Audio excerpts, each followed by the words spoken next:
listeners to the BizBlend podcast, where business, leadership, and mindset intersect.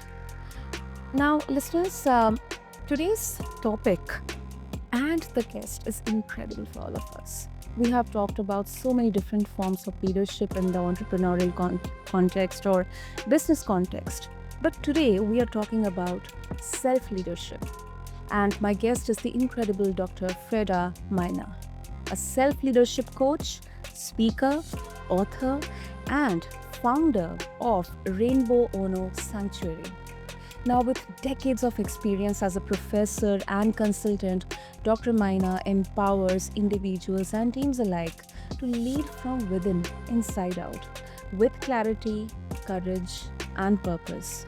So, we try to understand what exactly self leadership looks like.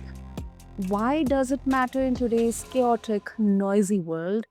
And how exactly does it show up in our business and life? So, with that, listeners, let's quickly jump into this unique conversation. So, Dr. Fredah, welcome to the show, and I am so honored to have you with us today. Thank you so much for having me today, Sana. I'm really excited to talk to your audience about self leadership. Let's first of all start with the word self. When you Yes. hear the word self, of course, it means me or you. And so Mm, when you say myself, what does that mean to you? And then leadership. When we think about leadership in organizations, we think about a boss. But when you're thinking about being the boss of yourself, what does that mm, really mean? Because that is what self leadership is, where you are the boss of yourself.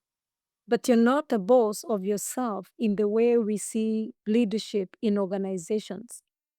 mhm, Organizations are looking at outcomes, productivity, performance, making sure employees work so that they can get paid. But when mm, you're your own boss, you're not looking at outcomes in that way. You're looking at outcomes that will influence the way you live your life in the desired lifestyle that you want. So some people might follow what we call the wheel of life, where mhm, you're looking at different aspects of your own life. But before we go deeper into that, I hope it's clear to your audience what self leadership is, where you're the one influencing yourself, you're the one leading yourself, you're the one deciding what the outcomes of your desired lifestyle are. mm. Now, yeah, I'm very sure listeners would have understood. And what I understood from here is um, it's just we are guiding and leading ourselves. But then I also want to understand, Dr. Freda, what is the driving force here? Because when we are guiding ourselves, then our conscience and then our principles or the belief system we are in, they come into the picture. That's what I believe, understand. So sometimes, it can be confused with self awareness. So, how exactly, does it get differentiated from being self aware or maybe being vulnerable, being accountable to yourself first? And you're right, Sana. All those are factors of self leadership. Because when you look at self leadership, you're looking at yourself holistically, authentically. And so, to be able to lead yourself, you must first of all know yourself. And to know yourself, it means you're self aware of yourself. But how do we become self aware? That's why most researchers will be talking about emotional intelligence. That's why, and in emotional intelligence, that's why they'll be talking about self awareness, self management, self accountability, authenticity, all those dimensions that go to self. But what if we started with defining who self is? So that when you say, I am leading myself, you first of all know and understand what that means for you. So some people will follow identity definition from the traditional way of defining, starting with your Mm, name, starting with your family, starting with your job. But in self leadership, that doesn't matter. What matters is, do you know your thoughts? Do you know your emotions? Do you know your spiritual values? And do you know how to present those variables of yourself to the world and to use them to be the guiding post of your lifestyle? So let's say I want to live a very successful lifestyle. I have to first of all define what success means to me. What if I want to live a healthy life? I have to define what health means to me. What if I want to live a balanced life? I have to define what balance is for me. Because if I am working in another organization full time, and I'm also working on my business, and I'm also working uh, on myself, all those things have to come together to be balanced. Therefore, they have to be integrated to make me become the success that I want. So the definition of all the things I want have to be done by me. If they're outcomes, they have to be defined by me. If they're indicators of success, they have to be defined by me. If they are maybe tools that I need to achieve all that, I have to be the one accessing them. Organizations, on the other hand, give employees resources to work with and tools to ensure that organizational goals are being met. But when the goals are my goals, then I have to be the one who is proactive, who is self directed, who is self determined, and who is very well and clear aware of what I really want. So that's the very best place to start, Sana. What do I really want? How do I define it? What does it look like? And then I go for it. Um, yeah, I got that. I got that. That's a really, really simple yet so effective explanation about this. And then, so Dr. Feda, when we talk about leadership in the context of business, or a company or an organization, then we are defined by certain principles. We are defined by certain um, values. So and times are changing so rapidly. So these values can be sometimes different in different timelines or maybe context. So when we see the leadership self when we see this from the context of self leadership, do we also try to define our values irrespective of the timeline or the context or the era we are in? Or it can be dynamic, it can change from time to time, or it can be influenced externally as well? And you're very correct, Sana, because self leadership, you can actually embrace it as a competence, as a skill, as a value. And if you embrace self leadership as a value, then it becomes the foundation within which you define all your other values. And so it is quite a dynamic uh, trait. And so if you decide that I'm going to live my life as a self-led person, so it becomes a competence, a skill, like I said, a personality trait. It also guides your spiritual values, your emotional values, your practical practice, and it helps you reclaim your life from inside out, such that when everybody else is experiencing burnout, you don't experience burnout because you're guided by yourself and by your values of self leadership.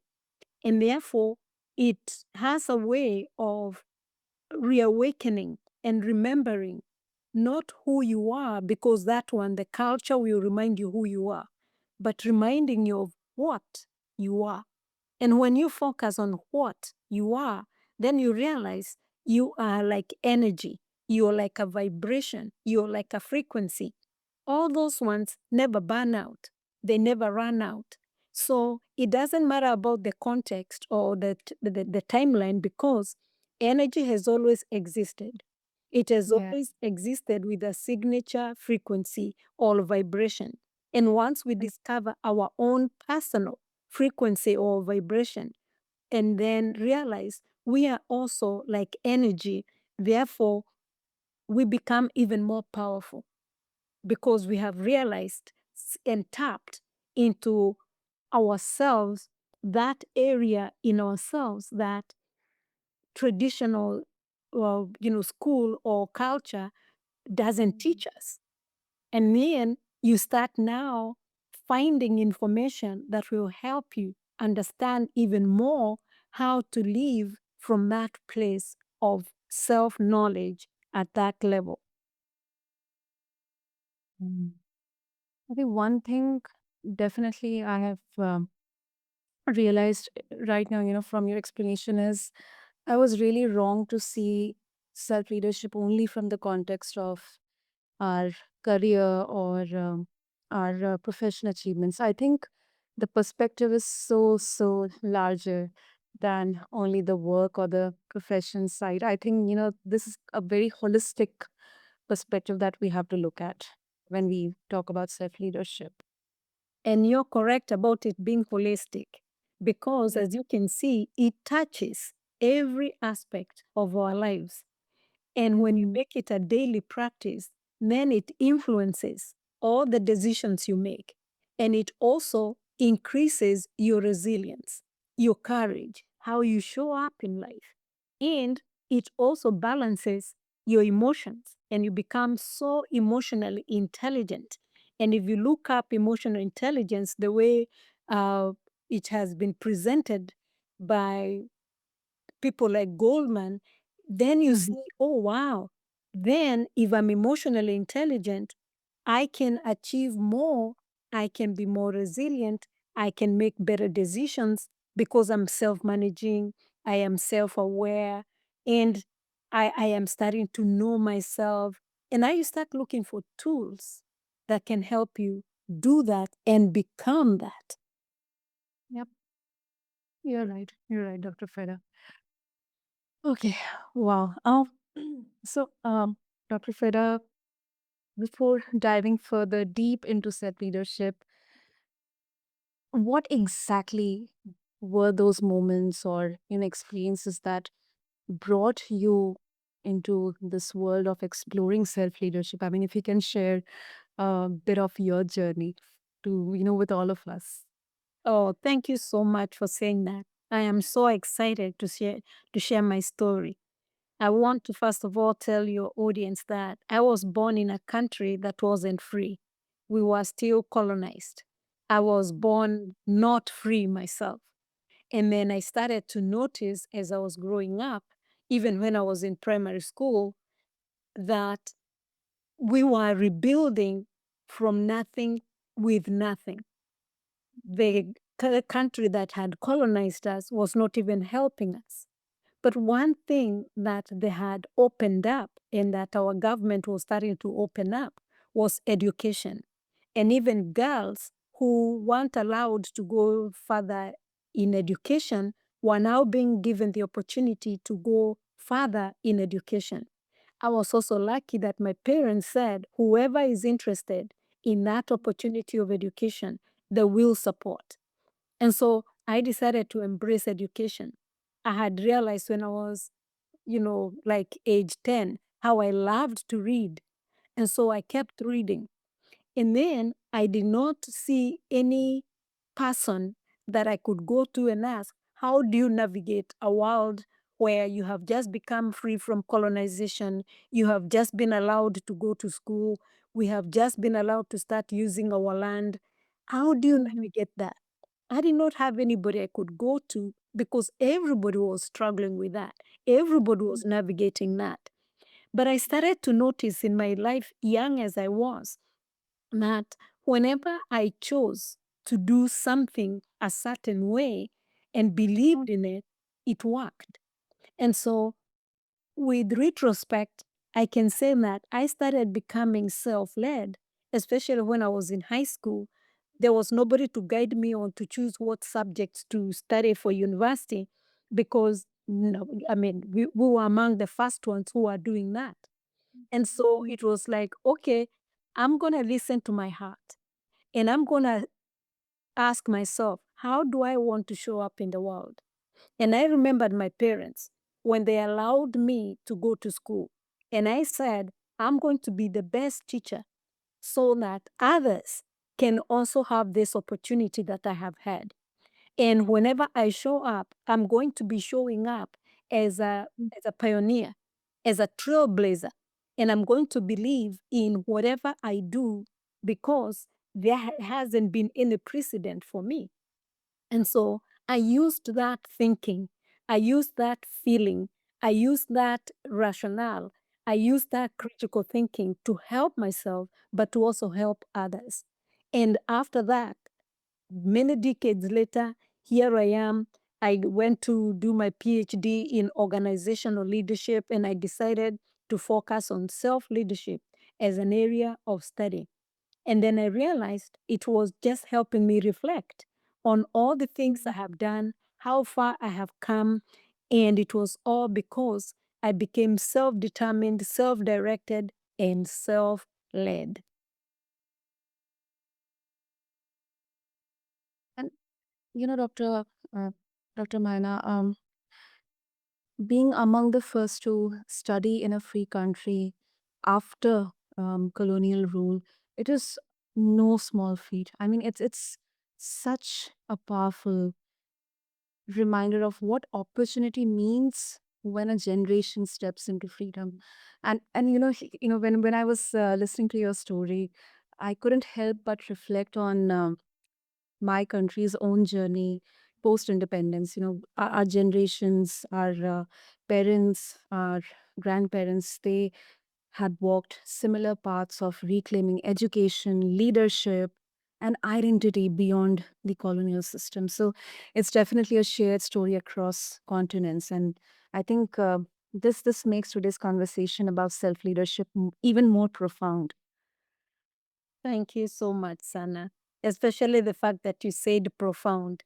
There are times when on our journey, we don't Mhm. think that what we are doing is profound or what we are saying is profound.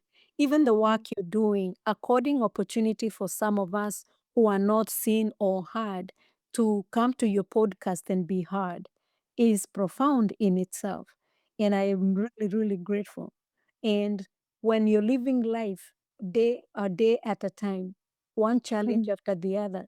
You're not thinking about being, profound. You're not thinking about being courageous. You're not thinking about that. You're just thinking about, I just have to get through this day. I just have Mhm. to get through this course. I just have to get through this semester. I just have to get through whatever it is you're getting through. And so it's a day to day, kind of achievement. By the time it becomes cumulative, you've achieved a lot every day. And so for me, that you called it profound, I am so humbled and honored at the same time that my daily achievements have become cumulative to the extent that you see them as profound. Thank you so much, Sana. Thank you so much, Dr. Fredah. Ah, lovely, lovely. And since you mentioned those experiences, and then you have also taught across high schools and universities before moving into coaching. Um, what differences, or what kind of loopholes, or maybe, I mean, what's your opinion about the schools and universities in today's context? I mean, because we are talking about a newer generation, and that too in the digital age right now, heavily influenced by external validations, whether it's appearance or thought process, or whatever you are just saying from your mouth, or writing in there, sharing in there. So do you see a gap in between academic leadership theories and then the practical application, especially at high school and the primary education level, especially about self leadership? Actually, you're right. And self leadership can actually equip anyone all the way from primary school, secondary school, college, work, life. And Mm, what I know is that our education systems have very good information, very good content. However, there is that lack of the practical part of it, the critical thinking part of it. So when I started teaching, I was allowed to teach critical thinking. But then later politics came and it was removed, and we weren't able to do that. Then I came to the US, and again, I had the freedom and I had given myself permission to teach critical thinking, because now these are not high schoolers, these are college students who are going to be the next generation of leaders. And so I taught them critical thinking, and I taught them to solve world problems. And so I would teach content from a practical perspective. And I would teach it as if it was a project that we were managing. And I would put them into groups of whatever world problem they wanted to solve. And that way, I decided it doesn't matter whether our education system has a space for doing that. I'm going to create the space. And having been a self led person, whenever I saw a problem, I did not sit there worrying about the problem. I sat there looking for a solution. And so sometimes I'd even involve my students. One time, I do remember some international students struggling with the pedagogy of the university, which was quite linear. And I talked with them, and then I did my research and I published a paper about a different type of pedagogy that would assist my students learn, much better. And, together we had struggled fitting in. And I had not grown up in an environment where I had to fit in.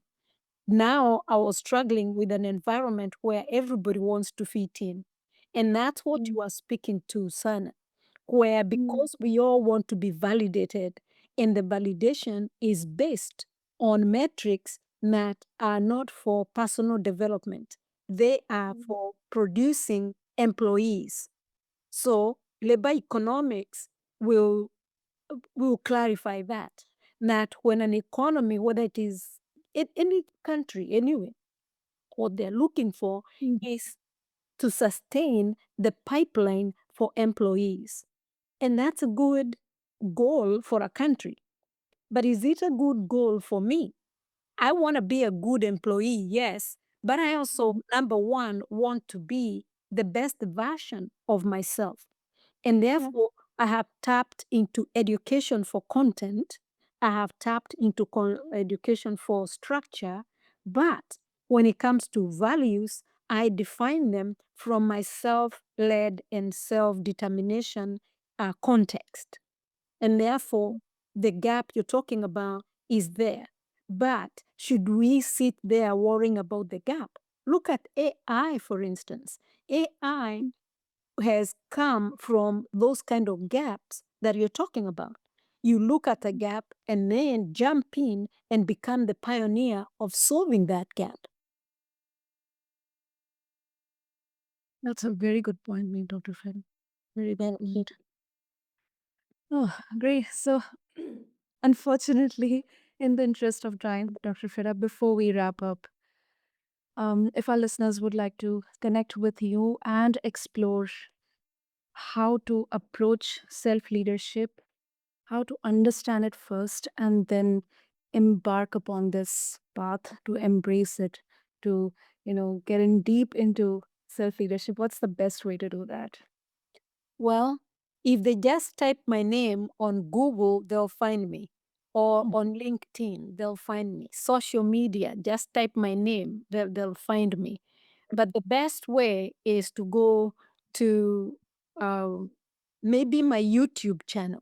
So again, just my name, Fredah, Mainah, Mainah.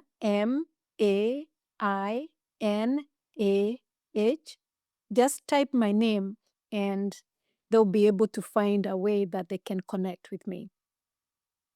Whether it is social media, whether it is Instagram, they'll be able to connect with me. LinkedIn, they'll be able to connect with me. Lovely. I'll have all the links in the show notes for our listeners. And Dr. Freda, thank you so much for bringing this much needed form of leadership. I think, not from the business or professional level, but I think holistic level. And this was really such an enlightening and intellectual discussion. Really, I absolutely enjoyed it. And I'm very sure our listeners will as well. So thank you so much. I really thank you, Sana, for offering us this kind of platform. Thank you so much as well. So, listeners, just refer to the show notes along with this episode to connect with Dr. Freda and explore more about self leadership. If you are looking to lead, first yourself with more clarity, courage, and purpose. And also, thank you to all of you for tuning into this episode of BizBlend, where we go beyond the surface of leadership. Stay curious and stay bold.